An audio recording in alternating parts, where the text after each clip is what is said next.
Bollywood super star Kamal Haasan గురించి తెలియనోళ్ళు లేరు. ఆయనకు మన తెలుగోళ్ళే మస్తు మంది ఫ్యాన్స్ ఉన్నారు.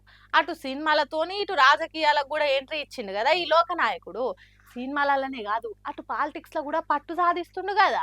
ఇప్పుడు ఆయనకు సూపర్ ఆఫర్ వచ్చింది గదేందో చూసేది. అబ్బా కమల్ హాసన్ మస్తు షేడ్స్ ఉన్నాయిరా నీలో అనే డైలాగ్ ఎంత ఫేమసో ఆ డైలాగ్ కి ఓనర్ లోకనాయకుడు కూడా గంతే ఫేమస్.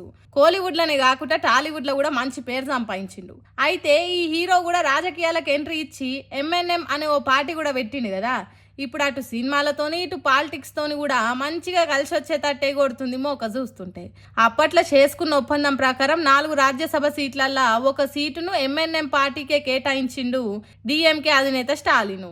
దీన్ని అఫీషియల్ గా చెప్పేసరికి కమల్ హాసన్ ఫ్యాన్స్ అంతా ఎగిరి గంతేస్తున్నారు అనుకోరాదుర్రి. మామూలుగా సినిమాలు చేసుకునేటోళ్లకు రాజకీయాలు కలిసి రావనే టాక్ ఉంది.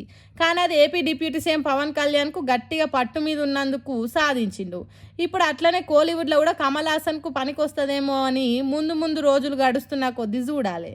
ఎందుకంటే ఎప్పుడు ఎవరు ఏ ఆలోచన చేస్తారో వాళ్ళకి తెలియదు కాబట్టి. ఈ ముచ్చటి ఇట్లుంటే తమిళనాడులో జరిగిన ఓ సినిమా ప్రమోషన్ లా కన్నడ భాషను తక్కువ చేసినట్టు మాట్లాడిండు కమల్ హాసన్. ఇక దాని మీద కన్నడ పబ్లిక్ అగ్గి మీద గుగ్గిలం అవుతుర్రు. తమిళ భాష నుంచే కన్నడం పుట్టిందంటవా? కన్నడ యాక్టర్ శివాజీ కుమార్ స్టేజ్ మీద ఉండంగా ఇట్లా మాట్లాడతావా?